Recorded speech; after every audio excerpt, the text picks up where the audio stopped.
Welcome back to page 121. Today we're going to take a look at an underutilized spell from the Player's Handbook. It's the 4th level magic user spell, Fumble. Underutilized? Why, yes it is.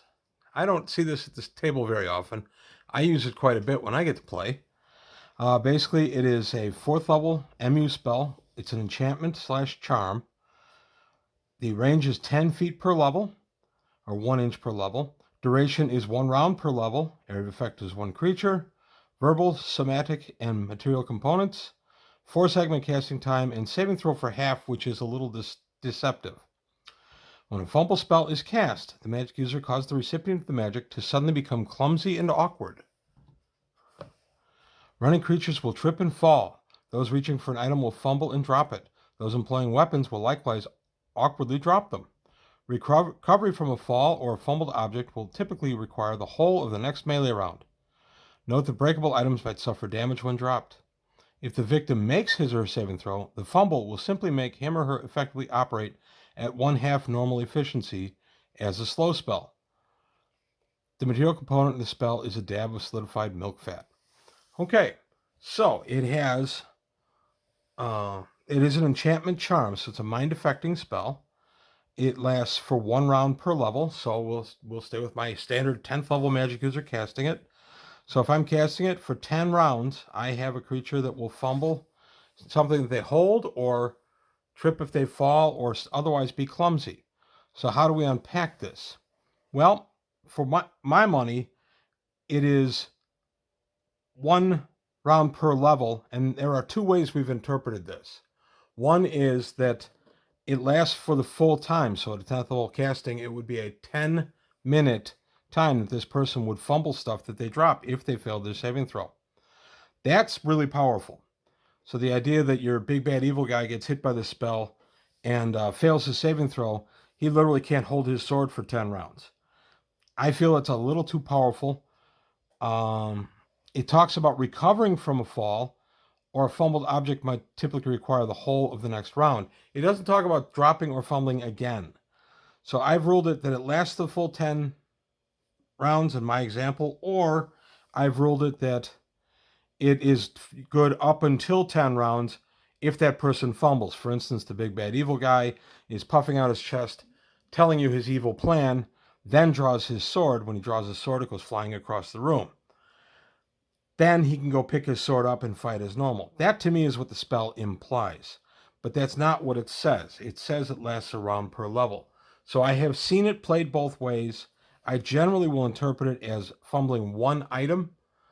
So the player should be pretty careful when they cast this, so that if they want that alchemist to drop that beaker full of the explosive whatever, cast it when he's holding it. Because if the guy fails his saving throw, it's going to drop and detonate at his feet. The other part of this that I think makes it arguably more powerful, if you make your saving throw, the fumble will simply make him or her effectively operate at 1/2 normal efficiency as a slow spell. So if I make my saving throw, I'm operating under a slow spell. That is really powerful.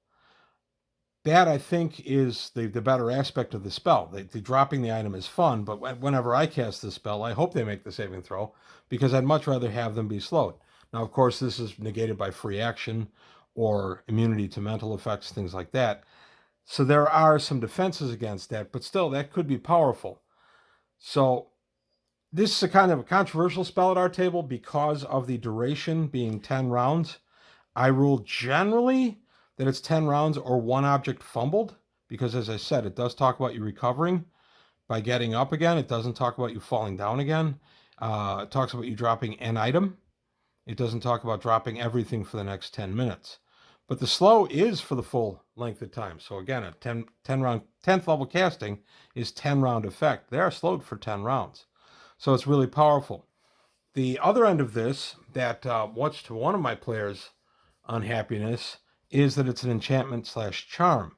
Therefore, undead are immune, because they're immune to mind-affecting spells, like charms and enchantments. The reason that was important was, there was the evil Lich, and the Lich had, I believe it was the Staff of Striking. And he had the idea to hit the Lich with the Fumble spell. And it did nothing. because undead are immune to it because it is an enchantment / charm spell. I like this spell a lot. I can see the argument for the fumble effect lasting the full 10 minutes, and I have played it that way, but I also have found that that's just too powerful, and I believe what the intent of the spell was. I think it's beyond what they intended. I think the intent was one object fumbled or dropped or one time falling down. But again, if you make the saving throw, great, now you're slowed. So it ends up being a really good spell either way. I love kind of the no-fail spells like that. And I would recommend any MU have this one in his arsenal because it's a winner whether they make the save or not. And in fact, a lot of cases, it might be better if they made the saving throw because then they're slowed. Keep in mind it is an enchantment / charm spell, which means that undead are going to be immune. So your vampire is not going to risk dropping that all-important magic item that he's got. While he's fighting you, he's still going to be able to wield it. That sort of thing. So I've also seen the spell actually used where the creature affected failed their saving throw while they were casting a spell and fumbled the material component. That was pretty neat because it ruined the spell, and then the players had more opportunity to pounce on them, that kind of thing. So there are a lot of uses for the spell. I do recommend it. Just remember it can be overly powerful depending on which interpretation you play with. And remember, of course, that anything that's immune to enchantment or charm, golems leap to mind, undead of any kind, demons, devils for the most part, they're immune to it. So it does have some natural built-in limits there. So that also goes against my limit of just one item fumbled, where you can have them fumble stuff for the entire length of the spell. So there you have it, a little controversial spell, one that's better, in my opinion, if you make the saving throw, better for the caster than if you fail. But it all depends on how you play it at your table.